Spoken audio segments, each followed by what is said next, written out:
사랑하는 성도 여러분, 이 시간 하나님께 감사함으로 예배 자리에 나가겠습니다.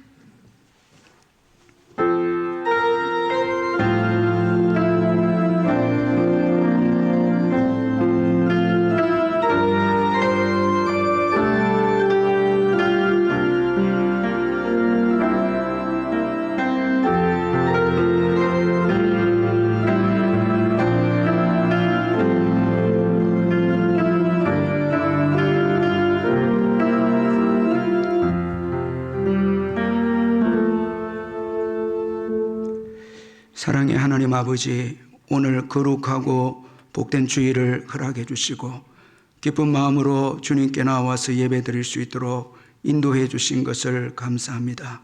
이 시간 우리가 드리는 이 예배를 통해서 주님 홀로 영광을 받아주시고 저희들에게는 큰 은혜의 복된 예배가 되게 해 주옵소서. 성령의 도우심으로 신령과 진정으로 예배 드리는 저희들 되게 해 주옵소서. 예수님의 이름으로 기원하옵나이다. 아멘. 찬송가 70장 찬송 부르겠습니다.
같이 사도신경 고백하겠습니다. 나는 전능하신 아버지 하나님 천지의 창조주를 믿습니다. 나는 그의 유일하신 아들 우리 주 예수 그리스도를 믿습니다.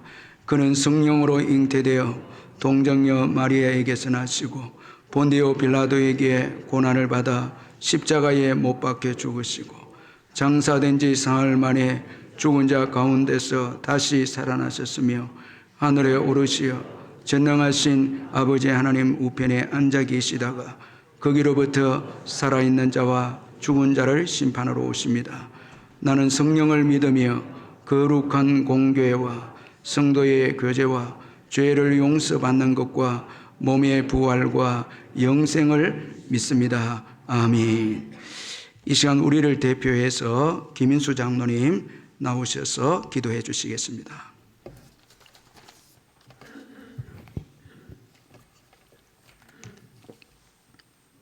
거룩하신 하나님 아버지, 주님의 놀라우신 은혜와 사랑으로 한 주간 인도해 주셔서 감사와 찬송을 올려드립니다. 이 시간 온 성도들이 현장 예배와 가정에서 영상으로 온 마음과 정성을 다하여 하나님께 예배드리오니 축복하여 주옵소서. 하나님 아버지, 이 시간 주님 밖에 살면서 제 멋대로 살았던 저희들의 모습을 돌아보며 회개하며 나아갑니다. 용서하여 주시옵소서. 예수 그리스도의 보혈로 저희들의 영혼을 정결하게 해주시며 부활이요 생명 되시는 예수 그리스도 안에서 살며 주님께서 허락하신 생명의 법 가운데 주님의 뜻을 온전히 이루며 살아가는 저희들 되게 하옵소서. 전적으로 하나님을 의지하고 바라보는 믿음으로 모든 세상 유혹을 이기게 하시고 누리는 모든 성도들이 되게 하옵소서. 주님의 몸된 교회를 위해 기도드립니다. 두세 사람이 예수님 이름으로 모이는 곳에 주님께서 함께 하신다고 말씀하신 주님, 주님의 음성을 기억하며 모이기에 힘쓰는 공동체가 되며 모여서 기도하고 찬양하며 주님을 예배하는 온 성도가 되게 하옵소서. 특별히 특히 세상의 빛과 소금의 역할을 잘 감당하여 어두운 세상 속에 참 빛이 되시는 예수 그리스도의 복음을 전하는 사명을 잘 감당할 수 있는 교회와 성도들이 되게 하옵소서. 이 나라와 이 민족을 위하여 기도드립니다. 코로나19로 나라 전체가 혼란을 겪고 있습니다. 정치 사회적으로 불신과 반목이 마련해지는 이때에 모든 그리스도인들이 두 손을 들고 이 나라를 위하여 기도할 수 있도록 주님께서 인도하여 주옵소서. 특히 이정자들에게 하나님을 경외하는 마음을 더하여 주시고 하늘의 지혜와 지혜를 부어 주셔서 하나님의 뜻과 공의로 나라를 잘 다스리고 국정을 운영할 수 있도록 인도하여 주옵소서. 하나님 아버지, 이 시간 육신의 질병으로 고통 중에 있는 성도들의 몸과 마음과 영혼을 건강하게 하시며 경제적으로 어려움과 자녀 문제로 인하여 근심하고 있는 모든 성도들의 기도를 응답하여 주옵소서. 어려울 때일수록 더욱 하나님을 바라보는 믿음을 다하여 주옵소서. 살아계신 하나님, 말씀을 전하시는 담임 목사님에게 성령의 권능에 충만함을 부어주셔서 하나님께서 맡겨주신 귀한 말씀을 담대히 선포하게 하옵소서. 온 성도들이 살아계신 하나님의 말씀으로 한 주간 살아갈 수 있도록 인도하여 주옵소서. 우리를 죄에서 구원해 주신 살아계신 예수님의 이름으로 기도드리옵나이다. 아멘.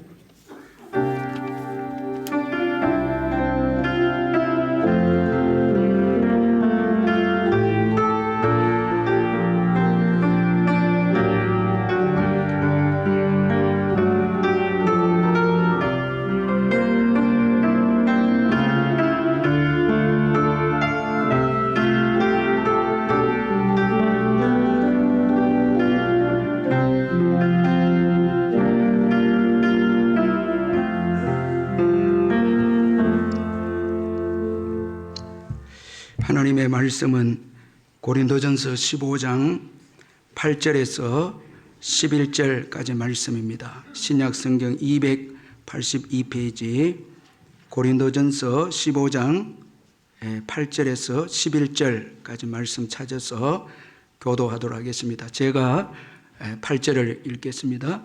맨 나중에 만삭되지 못하여 난 자 같은 내게도 보이셨느니라. 나는 사도 중에 가장 작은 자라. 나는 하나님의 교회를 박해하였으므로 사도라 징함받기를 감당하지 못할 자니라. 그러나 내가 나 된 것은 하나님의 은혜로 된 것이니 내게 주신 그의 은혜가 헛되지 아니하여 내가 모든 사도보다 더 많이 수고하였으나 내가 한 것이 아니요 오직 나와 함께 하신 하나님의 은혜로라. 그러므로 나나 그들이나 이같이 전파하며 너희도 이같이 믿었나니라. 아멘. 찬송가 382장 찬송 부르면서 준비하신 헌금 하나님께 드리겠습니다.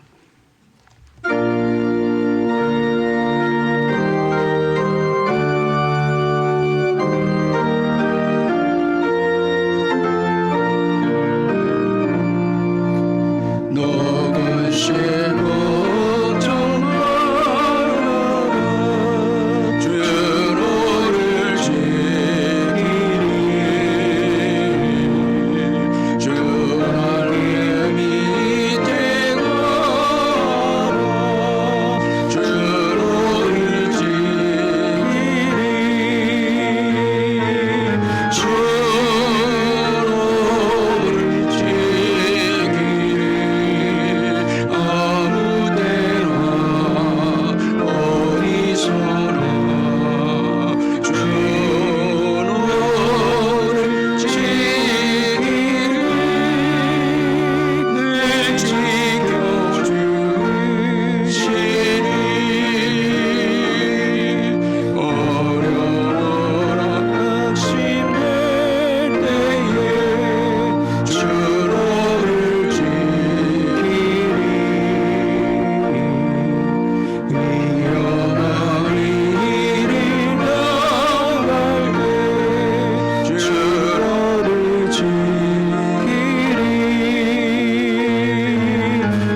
성도님 신방 감상금 드렸습니다. 사랑하는 성도 여러분, 주 안에서 반갑습니다. 주님의 은혜와 평강이 이번 주간에도 함께 하시기를 기원합니다. 제가 몇 가지 광고를 드리겠습니다. 오늘 예배는 정부 방역 지침을 지키면서 현장 예배와 동시에 또 영상으로 예배를 드립니다. 이 시간 가정에서 영상으로 예배를 드리는 우리 성도님들에게도 주님의 은혜와 평강이 함께하기를 바랍니다. 예배 드릴 때에 기쁨과 감사로 예배를 드리시고 11조를 비롯한 예물은 온라인으로 참여해 주시고 적은 예물이라도 주님을 사랑하는 마음으로 온라인으로 참여해 주시고 아이들도 함께 참여해 주시면 감사하겠습니다. 이번 주 수요 예배는 오전 11시에 현장 예배로 드리고 그리고 참여하지 못한 분들은 저녁 7시에 영상으로 예배를 드리시면 되겠습니다. 그리고 새벽 기도회와 심야 기도회는 현장 예배로 드립니다. 오늘 주일학교 예배는 코로나 확산으로 인해서 가정에서 아이들이 영상으로 예배를 드립니다. 우리 성도님들 아이들 위해서 계속해서 기도해 주시면 감사하겠습니다. 그리고 이번 주부터 줌 구역장 권찰도 성경 공부가 시작이 되었습니다. 화요일 저녁 8시에 구역장 성경 공부가 있고 권찰 성경 공부는 화요일 저녁 9시 10분에 있습니다. 구역장님들은 예배 후에 성경 공부 교재를 꼭 가져가시길 바라고 권찰님들에게는 문자로 교재를 보내도록 하겠습니다. 그리고 동성애 반대 서면에 다 참석해 주시면 감사하겠습니다. 이 코로나 기간 중에서도 불편하시더라도 거리두기 좌석 표시에 꼭 앉아주시면 감사하겠고 또 코로나 기간 동안에 이단의 성경 공부나 영상을 특별히 조심하시기를 바랍니다. 이제 헌금을 위해서 기도하겠습니다. 사랑의 하나님 아버지 감사합니다.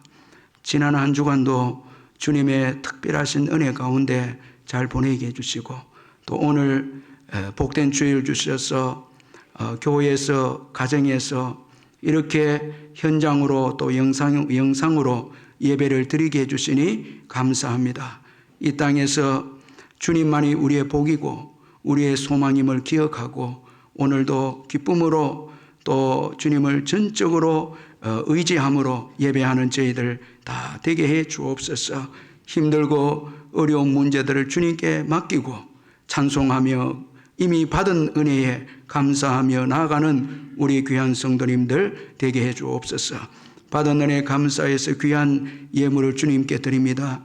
주님이 받으시고 성도님들의 모든 일터와 사업장과 직장 위에 넘치는 복으로 채워 주시옵소서.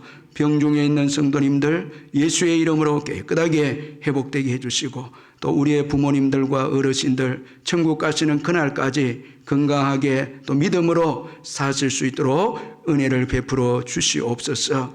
자녀를 기다린 가정에 태를 열어주시며 짱믿음 가정이 믿음으로 하나 되어지게 해주시고 군에 있는 아들들 지켜주시고 국내외로 흩어진 자녀들 어디에 있든지 주님이 보호해 주시고 함께해 주시옵소서. 이제 주님의 말씀을 듣길 원합니다. 성령께서 우리의 마음을 주관하시고 상하고 찢긴 심령에 주님 위로의 말씀과 또 은혜의 말씀을 주셔서 회복되어지며 또 이 약속의 말씀을 믿고 굳게 붙잡고 이번 한 주간 살아갈 수 있도록 특별한 은혜를 베풀어 주시옵소서. 성령께서 함께해 주시기를 원하옵고 예수님의 이름으로 기도하옵나이다. 아멘.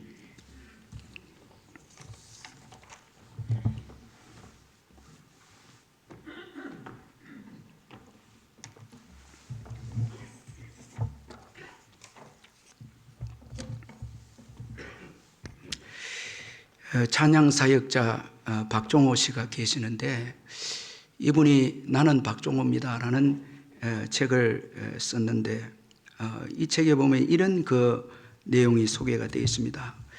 그가 공부를 하기 위해서 미국으로 갔는데 그가 처음 미국에 도착해서 공부보다는 이 건강검진을 먼저 받게 되어졌습니다. 병원에서 건강검진을 이제 받는데 의사가 이렇게 진단을 해줍니다.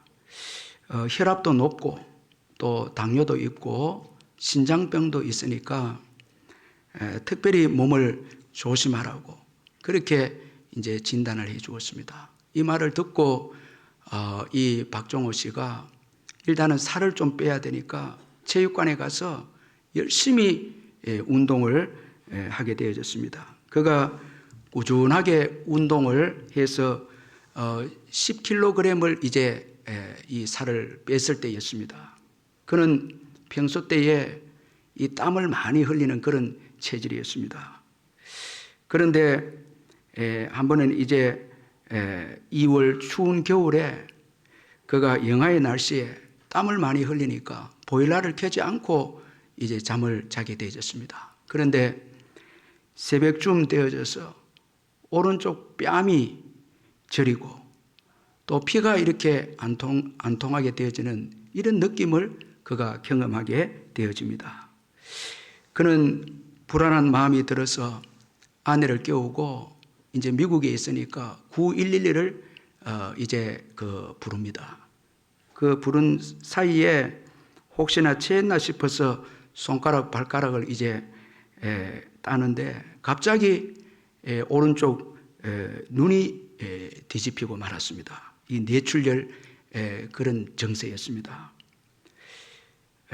아주 그 시간을 다투는 가운데 10분 만에 병원에 이제 도착하게 되어졌고 다행히 뇌혈관은 터지지 않았다고 합니다. 빨리 왔기 때문에 터지지 않았고 흔히 이제 중풍이라고 하는데 그 짧은 시간에 산소가 공급되지 않아서 뇌는 이제 좀 손상이 주어졌다. 그렇게 이제 의사가 진단을 했습니다.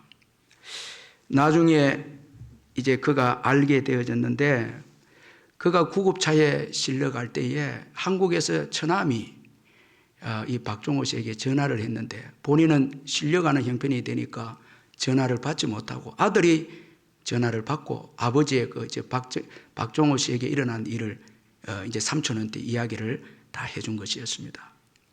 그때 그 한국의 시간은 주일 낮 예배를 드릴 때였습니다. 그러니까 아주 위급하니까 그 처남이 온누리 교회의 목사님에게 이야기를 해서 온 성도들이 예배 때마다 이 박종호 씨를 위해서 중보기도를 하게 되어졌습니다.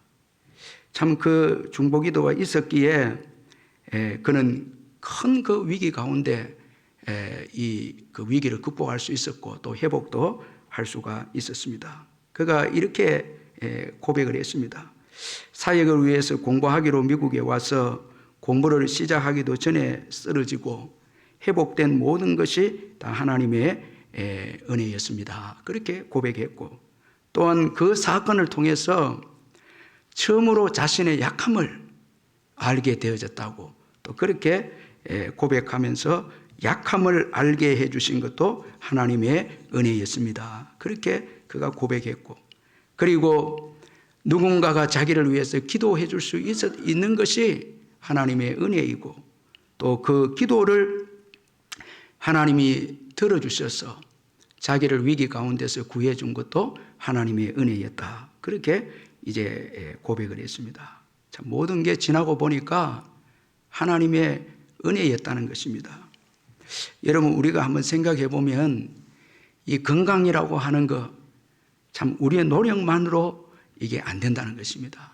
자, 열심히 운동하면서 이제 살을 빼서 그 당뇨와 고혈압을 이제 막아보려고 했지만은 또 여러분 또 다른 곳에서 문제가 발생하게 되어진 것입니다. 참 이 우리의 노력으로는 한계가 있고 하나님의 은혜가 있어야 되고 또 하나님의 도우심이 우리 인생에게는 필요하다는 것입니다.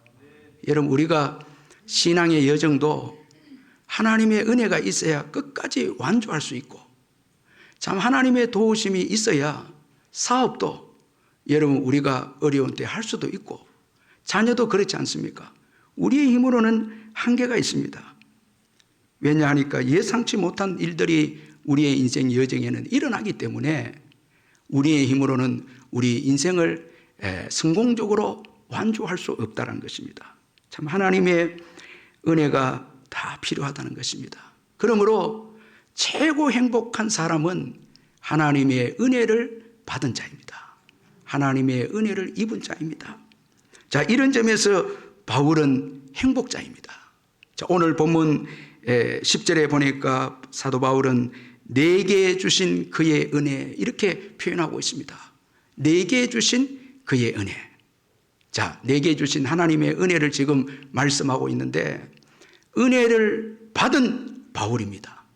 이미 은혜를 받은 바울입니다. 자, 여러분들 오늘 이 예배에 참석하신 분들, 또 가정에서 예배를 드리시는 분들, 또 영상을 통해서 예배를 드리시는 우리 모든 분들은 여러분 예수를 믿었다면 이미 은혜를 받은 분들입니다. 은혜를 받은 분들입니다. 내게 주신 그의 은혜. 이렇게 그가 고백하고 있습니다.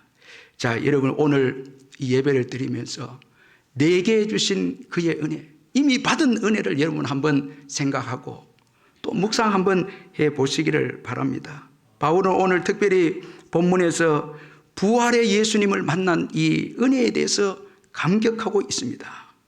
자, 이 부활의 예수님을 만난 그 은혜에 감격합니다. 자, 이 고린도전서 15장은 부활장인데 고린도 교회가 처음에는 바울이 전해준 이 복음을 잘 믿었는데 시간이 지나면서 예수 그리스도의 이 부활을 좀 의심하기 시작했습니다. 그래서 바울이 이 의심하는 고린도 교회에게 예수님의 부활은 이건 실제적 사건임을 여러 가지로 이제 변정하고 그들에게 권면을 하고 있습니다. 자, 바울은 신앙이 약한 자들에게 무조건 믿어라 이렇게 말씀하지 않았습니다. 아주 논리정연하게 이 신앙을 가질 것을 말씀을 했는데 이 부활에 대해서도 여러 가지로 증거를 하고 있습니다. 먼저는 성경의 증거입니다. 그래서 고린도전서 15장 3절 4절에 보니까 성경대로 그리스도께서 우리 죄를 위해서 죽으시고 또 장사 지낸 바 되셨다가 성경대로 사흘 만에 다시 살아나셨다. 자, 성경의 그 증거를 이제 예를 들고 있습니다. 예수님의 부활은 성경에서 예언하고 있는 말씀인데 그대로 성취가 되었다는 것입니다. 그리고 또 역사적 증거를 듭니다.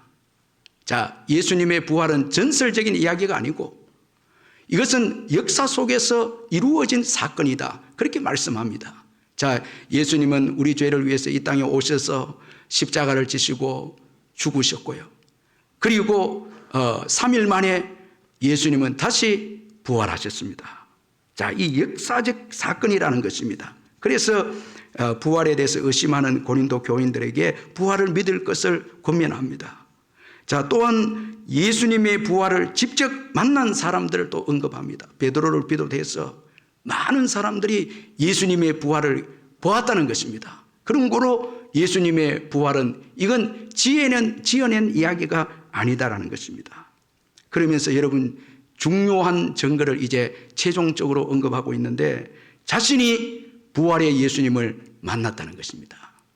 자, 우리가 여러분 이 부활에 대해서 증인으로서 우리가 다른 사람들에게 소개할 때 최고 중요한 증인은 바로 우리 자신입니다. 자, 우리가 성경의 기록도 인정하고 부활에 대해서 성경의 기록도 인정하고 다른 사람들이 부활의 예수님을 만난 것을 또 우리가 인정하고 역사적인 사건이라는 것을 인정을 해도 내가 부활에 대해서 믿지 않는다면 또 부활에 대한 확신이 없다면 증인으로서의 우리의 이 삶은 힘이 없다라는 것입니다. 그래서 최고의 증인 중의 증인은 나 자신입니다.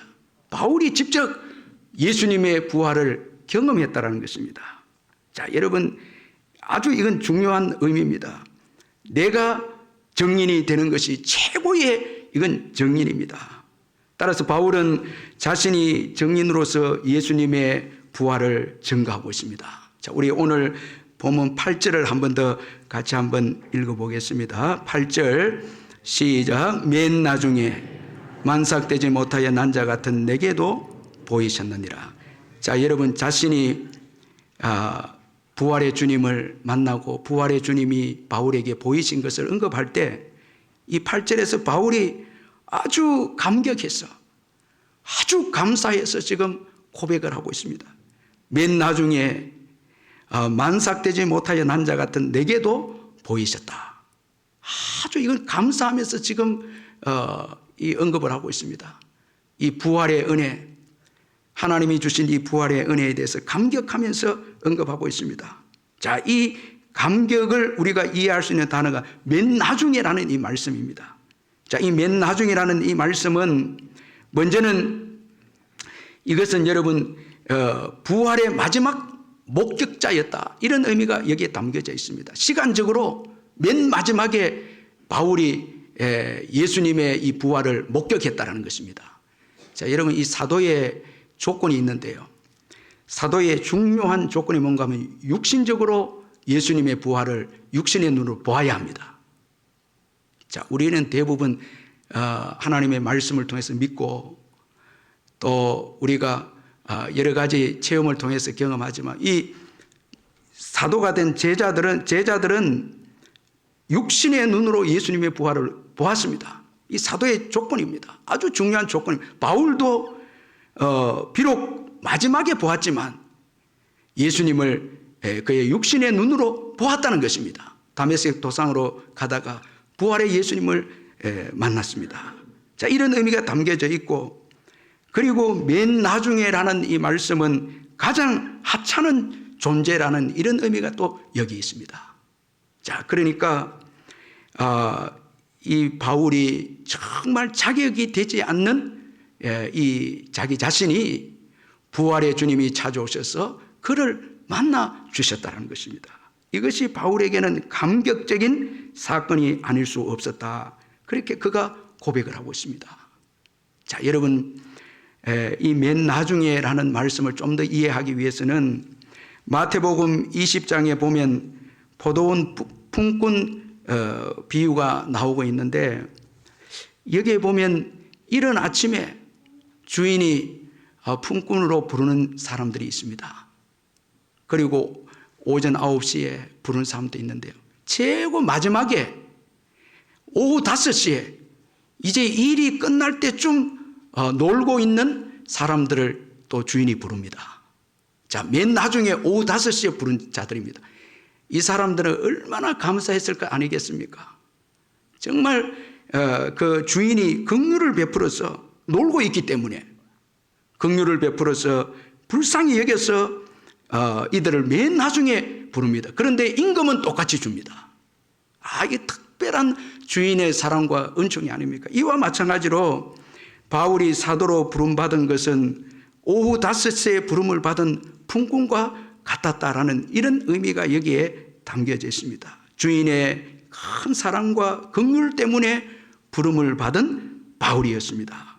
그래서 바울은 부활의 주님을 만난 것을 회상하면서 감격하는 이런 모습을 오늘 본문에서 보여주고 있습니다.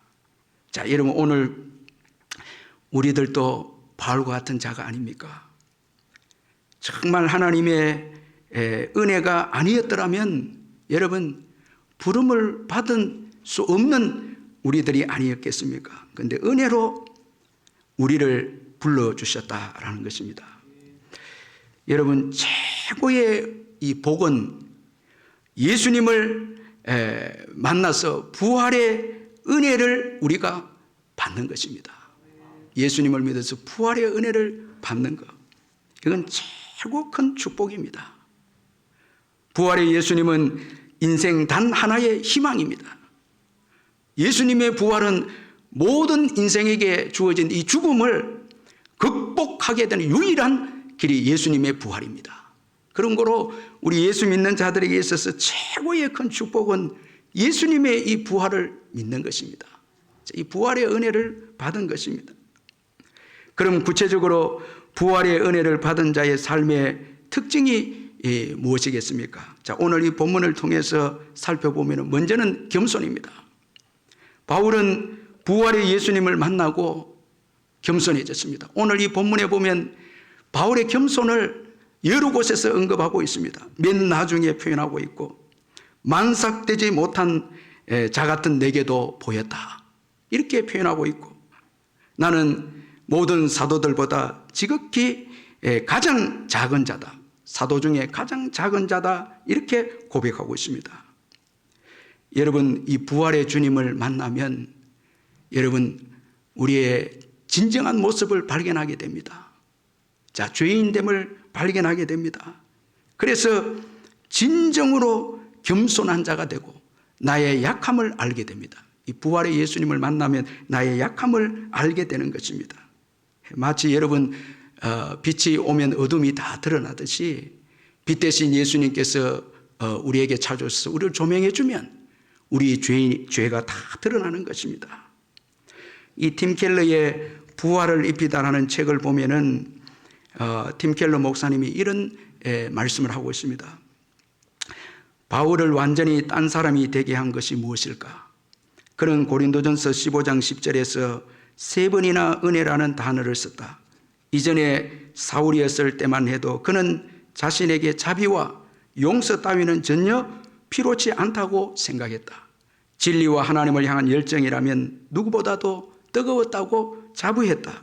그런데 삶 앞에 낮아져 자신의 결함과 부족함을 보고 하나님의 용서가 필요함을 깨닫고 나자 그동안 배척했던 여러 주장과 진리 앞에 그의 마음이 열렸다. 바울은 스스로 구원할 수 있으며 자신의 열심과 의로 하나님의 복을 얻어낼 수 있다고 생각했다. 그런 그를 하나님이 만나주셔서 다 용서하시고 사도로 삼으셨다. 이렇게 팀 켈러가 이 부활을 입히다 책에서 고백을 하고 있습니다. 여러분, 부활의 예수님을 바울이 만남으로 인해서 자신이 용서받아야 될 죄인임을 깨닫게 됩니다. 자, 그리고 자신이 하는 일이 죄악임을 또 깨닫게 됩니다. 하나님의 교회를 핍박했다고 이렇게 고백하게 됩니다. 부활의 예수님을 만남으로 인해서 본질적인 죄인임을 이 바울이 또 깨닫게 됩니다. 부활의 예수님이 자신의 죄를 위해서 죽으시고 다시 살아나심을 바울이 알게 됩니다. 그래서 그는 부활의 예수님을 만나고 난 다음부터 겸손해집니다. 자, 여러분, 우리가 이 겸손이라고 할 때는 이건 하나님의 은혜의 결과물입니다. 은혜를 받지 않으면 겸손해질 수 없습니다. 우리의 노력으로는요, 이 겸손해질 수가 없습니다. 부활의 주님을 만날 때 비로소 나의 약함을 알게 되고 내가 죄인임을 깨닫게 되고 겸손하게 낮아지게 되고 남을 나보다 낮게 여기는 진정한 겸손한 사람이 되는 것입니다. 여러분, 이 겸손이 복입니다.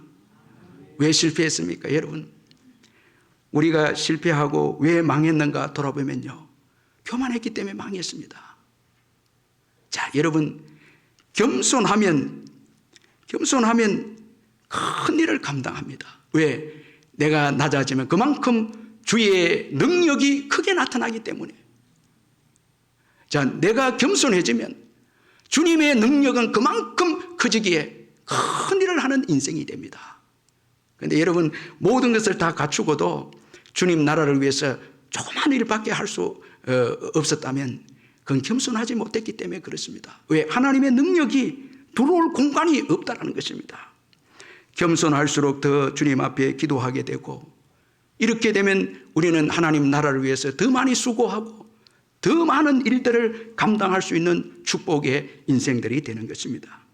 이 세계 선교의 아버지 윌리엄 캐리는 직조공의 그 아버지를 둔 사람이었는데, 그가 인도에 가서 선교를 한창 성공적으로 할 때에 그 인도에 파견된 총독이 윌리엄 캐리를 불러서 만찬을 이제 베풀었습니다.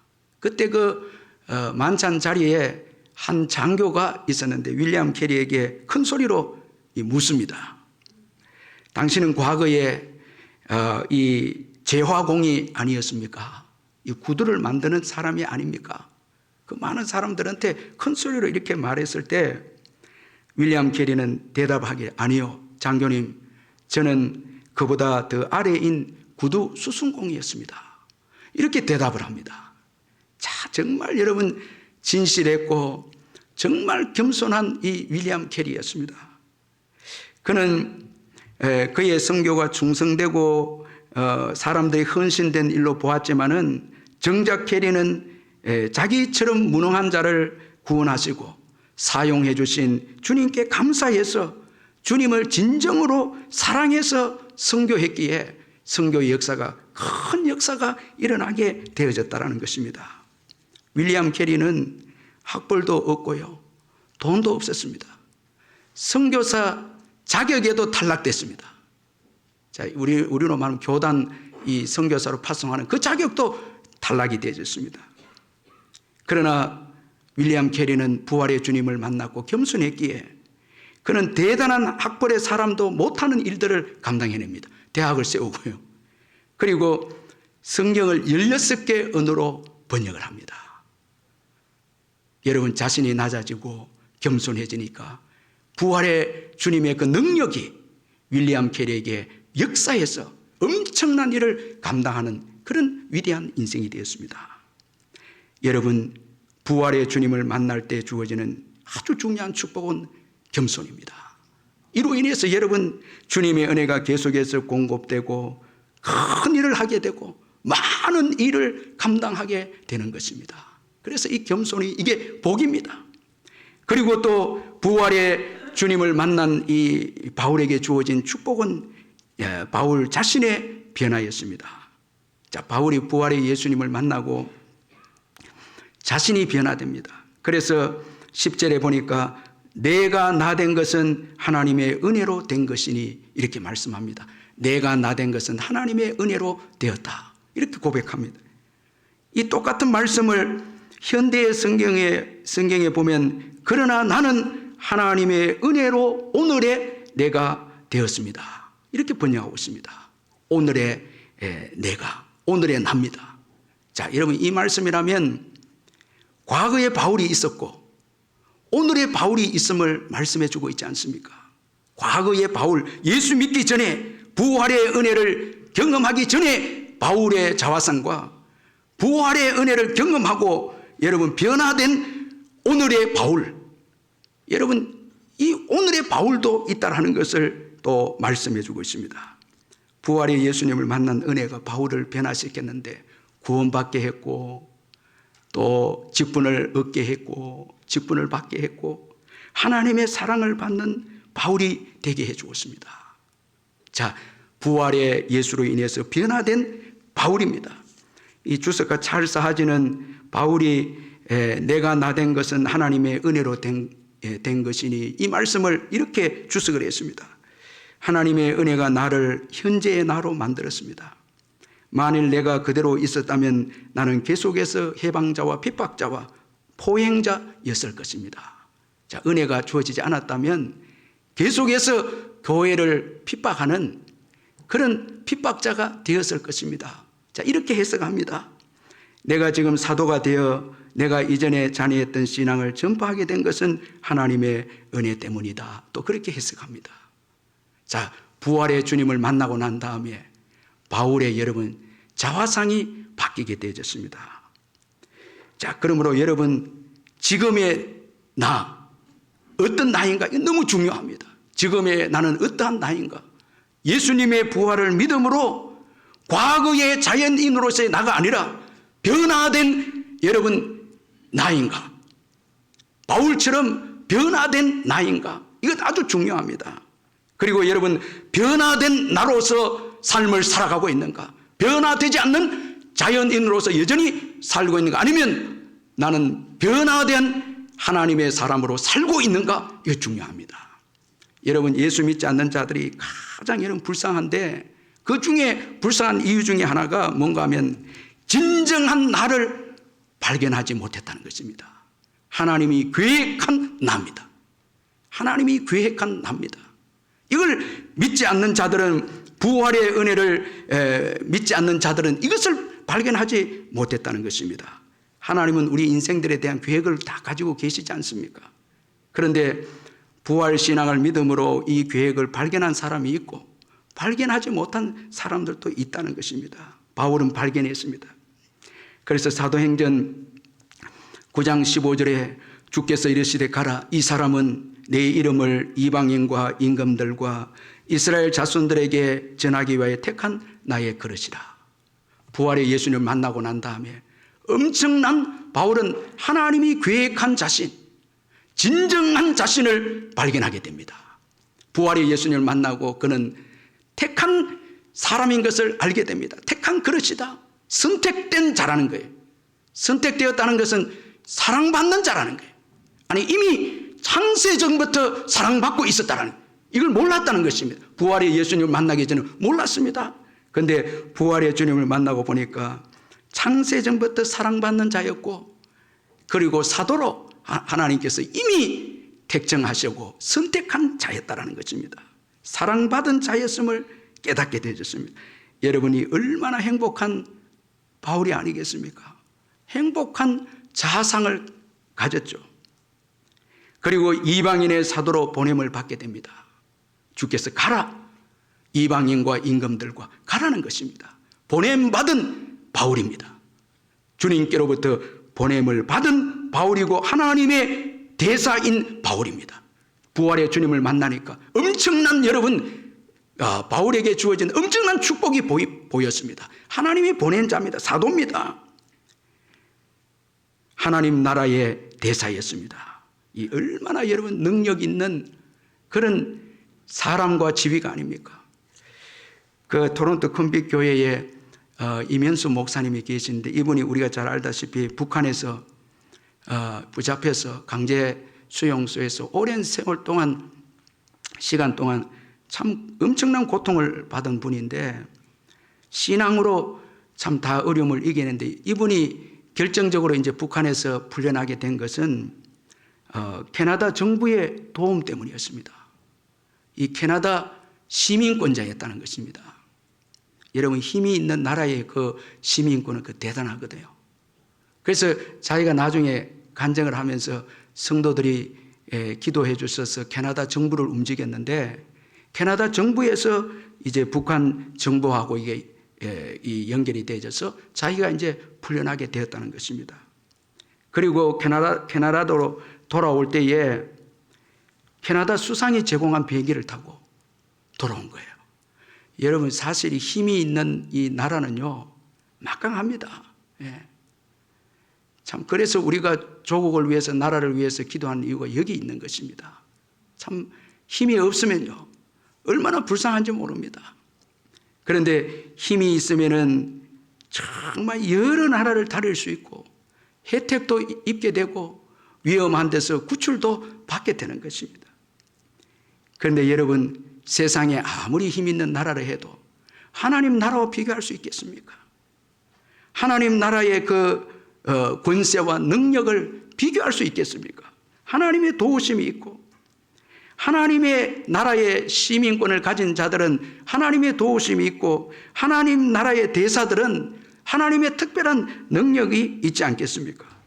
그래서 하나님 나라의 백성들은 마귀가 두려워하는 거예요. 마귀가 미국 사람들 두려워하고 뭐 캐나다 사람들을 두려워하겠습니까? 그렇지 않습니다. 오직 하나님의 자녀만 두려워하는 것입니다. 하나님의 권세가 크기 때문에 하나님의 백성이 되고 그에게 그의 나라의 시민권을 가지고 있고 그의 대사라면 얼마나 능력이 있고 막강하지 않겠습니까? 자, 이런 바울의 진정한 자기 자신을 보게 되어집니다. 하나님의 계획하심을 발견한 바울입니다. 능력 있게 권능을 행하면서 복음을 전하는 바울입니다. 자, 부활의 예수님을 만나고 보니까 사랑받았고, 그리고 능력과 권세를 소유한 하나님의 아들이자 하나님의 종으로서 그가 보게 되어집니다. 여러분, 이 예수 믿고 난 이후에 여러분, 우리는 모든 삶이 주님의 은총 가운데 있게 되고, 모든 것을 하나님은 합력하여서 다 선한 것으로 이루어 주시는 것입니다. 다 하나님의 은혜이고 은총인 것입니다. 실수까지도 합력하여 선을 이루어 주시는 하나님이십니다. 이 신재웅 목사님의 이 페이지 처치라는 책을 보니까 아주 재미있는 이 글을 소개해 놨는데, 한 번은 목사님이 셀프 주유소에 가서 기름을 넣는데 3만 원을 눌러야 되는데 5만 원을 눌려버린 거예요. 그래서 돈 아까워 하면서 너무너무 아깝다면서 후회를 하는 게 계속 후회하는 거예요. 그런데 그 다음날 기름값이 올랐다는 거예요. 그러니까 여러분 많이 사놓은 게 좋았잖아요. 그 책에서 이분이 이런 아주 일상적인 것을 이야기하면서 하나님의 은혜에 감사하고 실수까지도 그의 택한 백성들은 다 합력하여 유익되게 인도해 주신다는 거예요. 여러분 예수 믿고 난 다음에 우리의 모든 삶을 지극히 여러분 작은 삶도 다 하나님께서 간섭하시고 다 하나님께서 합력하여 선을 이루어 주시는 거예요. 실수조차도. 그래서 이분이 이런 말을 했습니다. 어떤 실수도 은혜 안에서는 버릴 것이 없다. 하나님께서 실수를 모으셔서 그의 뜻을 이루어 가시기 때문이다. 이렇게 그가 고백을 했습니다. 그러므로 신앙생활 할 때 여러분 실수할 수도 있고 또 신앙생활 할 때 우리가 넘어질 때도 있고 그러나 여러분 낙심하지 마시고 여러분 부활의 주님을 만난 인생들은 하나님의 은혜 가운데 있다라는 것을 기억하고 다 합력하여서 가장 복되게 유익되게 우리를 인도하심을 굳게 믿으시길 바랍니다. 따라서 부활의 주님을 만난 인생은요 가장 건강한 자화상을 가지는 것입니다. 잘 되었을 때 교만하지 않고요. 그리고 또 어려운 일 당할 때 자기를 비하하지 않고 낙심하지 않습니다. 자, 세상 사람들은 잘 되면 쉽게 교만해지고요. 또 안 되면은 생명까지도 버립니다. 자기를 비하하고 열등감을 가집니다. 그런데 오늘 본문에 바울이 부활의 주님을 만나고 난 다음에는 교만하지 않습니다. 그렇다고 해서 자기를 또 열등감을 가지도 않습니다. 다른 사도보다 더 많이 수고했다. 자기 수고한 것을 또 고백하고 있잖아요. 물론 그것도 하나님의 은총이지만은 바울은 교만도 없고 열등감도 없고 아주 건강한 자화상, 나의 나된 것, 이거 변화된 나의 건강한 자화상에 대해서 오늘 본문에서 감사하면서 고백하고 있습니다. 부활의 은혜 때문에 내가 이렇게 건강한 자화상을 가지고 사역하게 되고 살게 되었다고 그렇게 고백하고 있습니다. 여러분 이제 부활의 주님을 만났다면 사랑받은 자임을 믿으시길 바랍니다. 택한 그릇임을 믿으시길 바랍니다. 하나님을 위한 일이 있습니다. 사명감이 있습니다. 그런 거로 여러분 이 어려운 때에 부활의 주님을 만나기 전에 그 자화상을 붙잡고 염려하고 걱정하고 두려워하고 그렇게 하면 안 됩니다. 이제 우리는 바뀌었습니다. 부활의 주님으로 인해서 사랑받는 자였고 지금도 사랑받고 있고 그리고 우리에게는 다 사명이 있습니다. 복음을 위해서 일하는 사명이 있습니다. 이 얼마나 축복된 여러분 우리 자신들이 아닙니까? 여러분 오늘도 감사하면서 찬송하고 소망 중에 복음을 위해서 열심히 여러분 일하시고 또 믿음으로 여러분 감사하면서 또 나아가시기를 바랍니다. 그리고 이 부활의 은혜, 바울에게 주어진 이 부활의 은혜는 하나님의 일을 위해서 많이 수고하게 했다고 그렇게 고백하고 있습니다. 바울은 부활의 은혜를 받고 난 다음에 다른 모든 사도들보다 더 많이 수고했다고 말씀하고 있습니다. 이것은 자신의 열심에 따른 것이 아니라 자기와 함께 하신 하나님의 은혜 때문이었다고 그렇게 고백하고 있습니다. 자, 우리 10절을 마음에 한번 새기는 의미에서 한번 마지막으로 한번 읽어보겠습니다. 시작. 그러나 내가 나된 것은 하나님의 은혜로 된 것이니 내게 주신 그의 은혜가 헛되지 아니하여 내가 모든 사도보다 더 많이 수고하였으나 내가 한 것이 아니요 오직 나와 함께 하신 하나님의 은혜로라. 부활의 주님을 만나고 난 다음에 주님은 바울을 떠나지 아니했습니다. 항상 함께 해주었습니다. 자, 바울은 이것을 경험했습니다. 그리고 앞으로도 영원히 함께 해주실 것을 그는 믿었습니다. 그래서 디모데후서 4장 16절 18절에 보니까 내가 처음 변명할 때에 나와 함께한 자가 하나도 없고 다 나를 버렸으나 그들에게 허물을 돌리지 않기를 원하노라. 주께서 내 곁에 서서 나에게 힘을 주심은 나로 말미암아 선포된 말씀이 온전히 전파되어 모든 이방인이 듣게 하려 하심이니 내가 사자의 입에서 건짐을 받았느니라. 주께서 나를 모든 악한 일에서 건져내시고 또 그의 천국에 들어가도록 구원하시리니 그에게 영광이 세생무궁토록 있을지어다. 자, 사람들이 다 버려도 주님은 바울 곁에 계셨습니다. 여러분, 오늘 예수님의 부활신앙을 믿는 저희들에게는 예수님께서 영원토록 함께 하십니다. 사람들이 우리를 버릴 수도 있지만 하나님은 버리지 않습니다. 바울 곁에 계셨고 그리고 힘을 주었습니다. 그래서 바울이 이방인의 선교를 다 할 수 있었다고 고백하고 있습니다. 이 하나님은 천국 가는 그때도 함께 하시고 영원토록 함께 하신다. 바울이 이렇게 죽음을 앞두고 고백을 하고 있습니다. 자, 여러분, 오늘 우리가 믿음 생활하고 사역을 하고 할 때 여러분, 사람도 떠날 때도 있고 여러분, 우리 자신조차도 여러분 믿음을 지키지 못할 때도 있지 않겠습니까? 그런데 주님은 함께 하셔서 믿음을 지킬 수 있도록 힘을 주시고 사명을 감당할 수 있도록 은혜를 주시는 거예요. 우리의 수고와 노력만 있는 게 아닙니다. 주님의 은혜가 있습니다. 우리와 함께 하시는 주님의 도우심이 있습니다. 은혜가 있습니다. 그 도움과 은혜 때문에 우리가 여기까지 오지 않았습니까? 참 이 놀라운 은총이 아닐 수 없습니다.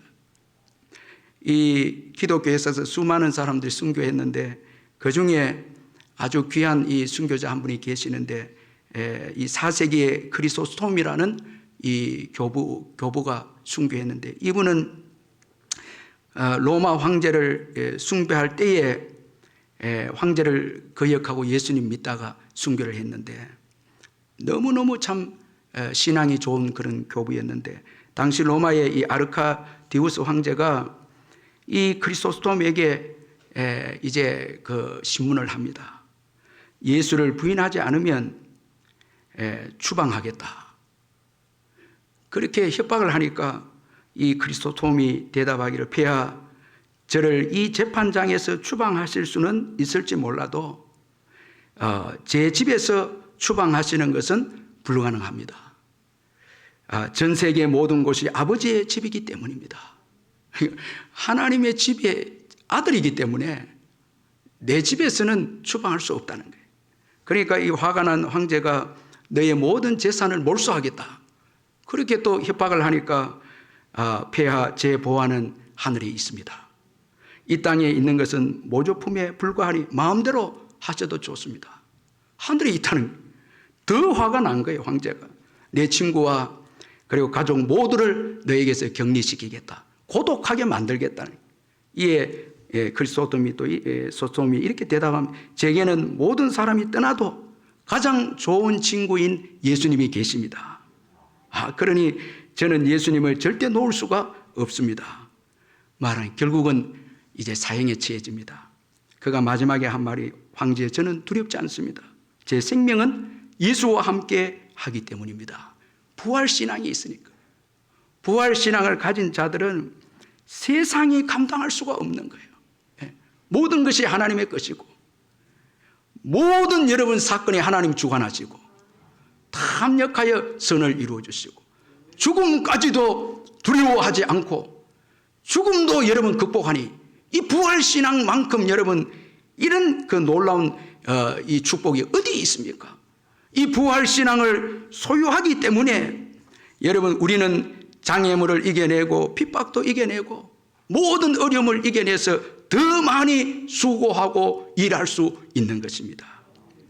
여러분 기독교인들만큼 여러분 많은 일을 하는 사람들이 없습니다.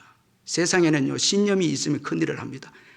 국가의 일도 신념을 가지고 국가를 위해서 생명까지 드린 분도 있지만은 그러나 신앙은 부활신앙은 그걸 훨씬 더 뛰어넘는 거예요. 모든 어려움을 부활신앙이 이기게 합니다.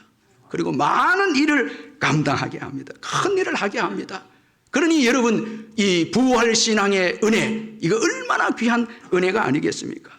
오늘 저와 여러분이 여러분 예수 믿는다는 것은 부활신앙의 이 은혜를 받은 것을 여러분 믿으시길 바랍니다. 부활신앙을 우리가 부활의 은혜를 받았다라는 것입니다. 내게 주신 하나님의 은혜 이 부활의 은혜입니다. 여러분 그 은혜 때문에 오늘 내가 있고요. 그리고 내 사역에 열매가 있는 이유도 내게 주신 이 하나님의 은혜 이 부활의 은혜 때문에 여러분 오늘 내 사역에도 열매가 있다는 것을 잊지 말아야 합니다. 그러므로 바울처럼 우리는 정말 감사하면서 이제는 소망 가운데서 여러분 방황하면서 살면 안 되고요. 또 절망 가운데 살아서도 안 되고요. 게으르게 살아서도 안 됩니다. 방탕하게 살아서도 안 됩니다. 이제 변화된 내 자신, 정말 이제 부활로 변화된 내 자신, 택한 백성이고, 그리고 하나님이 보낸 자로서 여러분 증인으로서 삶을 감당해야 하는 것입니다. 오늘도 소망을 가지시고 이번 한 주간도 여러분 절망하지 마시고 변화된 부활의 은혜로 바울처럼 나의 나된 것이 하나님의 은혜로 되었다는 것을 기억하고 이제는 변화된 우리의 자화상으로 삶을 살아가야 합니다. 과거에 여러분 예수 믿기 전에 우리의 자화상으로 살아서는 안 됩니다. 절대 그런 삶을 살아서는 안 됩니다. 이제는 변화된 부활의 은혜로 변화된 믿음의 사람으로 그 자화상을 가지고 살아갈 때에 여러분 이번 한 주간에도 여러분 우리와 함께 하시는 하나님의 그 일하심과 은혜들을 경험하게 될 줄 믿습니다. 내게 주신 이 하나님의 은혜를 헛되이 여기지 말고 감사하면서 그 어떤 것과도 바꾸지 말고 그 은혜 때문에 내가 있고 앞으로도 있을 것이며 그리고 그 은혜 때문에 나의 사역에도 열매가 주어짐을 기억하고 내게 주신 그 은혜를 소중하게 여기고 감사하는 저와 여러분 되시기를 주님의 이름으로 축원합니다. 우리 말씀 생각하면서 우리 통성으로 한번 기도하겠습니다. 사랑의 하나님 아버지 고맙고 감사합니다. 부활 신앙의 은혜를 주셔서 절망하지 않게 하시고 또 일어서서 주님을 붙잡게 해주시고 바라게 하시고 꿈을 꾸게 하시고 소망을 가지게 해주시니 감사합니다. 주님은 오늘도 우리와 함께 하셔서 우리를 은혜로 인도하심을 믿습니다. 믿음으로 겸손하게 주님을 의지함으로 이 땅에서 주님의 능력을 받아서 큰 일들을 감당해내는 저희들이 다 되게 해 주옵소서. 사랑의 하나님 아버지, 바울은 부활의 은혜를 경험하고 겸손한 자가 되어서 주님을 더 의지함으로 큰 일을 감당하는 위대한 사도가 되었습니다. 그가 낮아진 만큼 더 겸손한 만큼 주의 능력이 더 넘쳐서 큰 일을 상상할 수 없는 큰 일을 감당하는 위대한 주님의 종이 되었습니다. 그리고 부활의 은혜로 인해서 건강한 자아상을 가지고 겸손하게 그리고 그 어떤 상황에서도 좌절하지 않고 소망 가운데 사랑하며 살아가는 축복의 인생이 되었고 부활의 은혜를 경험함으로 큰 일을 감당하는 위대한 사도가 되었습니다. 오늘 저희들도 이 은혜를 받고 살아가고 있습니다. 감사하면서 겸손하게 저희들이 낮아져서 주를 섬길 때 우리에게 주어진 장애물을 극복하고 큰 일을 감당하는 주님의 종들이 다 될 줄 믿습니다. 변화된 부활의 은혜로 변화된 자화상으로 소망 가운데 살고 사랑하면서 살고 꿈을 꾸며 바라면서 믿음으로 살아가는 저희들 되어져서 하나님이 우리 삶 속에 놀랍게 일하시는 것을 경험하는 저희들이 다 되게 해 주시옵소서. 예수님의 이름으로 기도하옵나이다. 아멘. 우리 482장 우리 힘차게 찬송 드리겠습니다. 482장.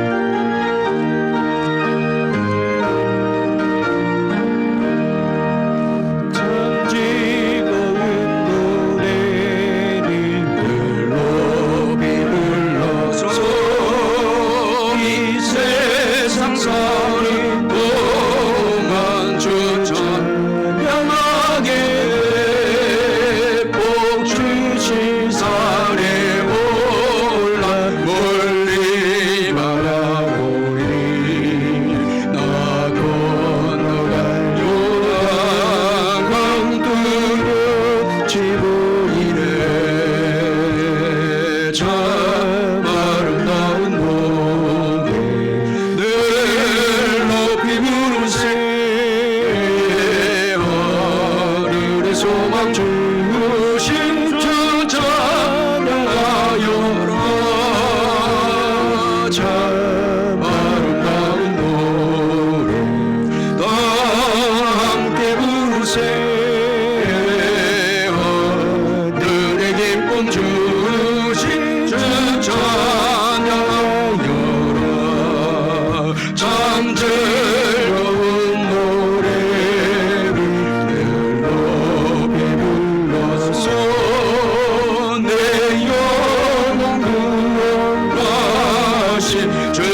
하늘의 기쁨 주신 주 찬양하여라.